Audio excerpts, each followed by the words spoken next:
केशव प्रसाद। अरे भैया नमस्कार। नमस्कार भैया नमस्कार। और भैया ठीक बा, ये घरवा शादी है गई तो चिट्ठिया ले ले और चला यहीं समय से। ठीक भैया ठीक।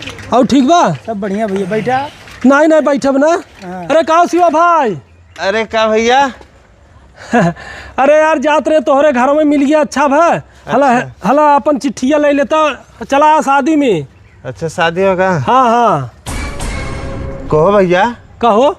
कैसन है प्रधान जी के पियरका देता हमें ललका देता है।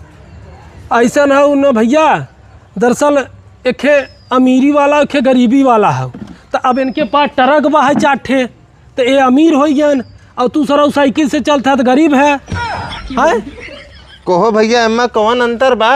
अरे दरअसल भैया न एमन चिट्ठी में घरों भरों खा सकत है, ओमन खाली एक जने जाना औकात देख के बात होता ना। कहाँ से भैया ये 10,000 रुपया 10,000 छोड़ी और तू सर 51 रुपया नहीं है सर नहीं तो दे दिया 51 रुपया छोड़ी सर 51 जने 51 मीठा खाते हैं बहु प्रधान जी। हाँ भैया सही कहा आपने। जाना है ना लागे दे लाना इन्हें राजू।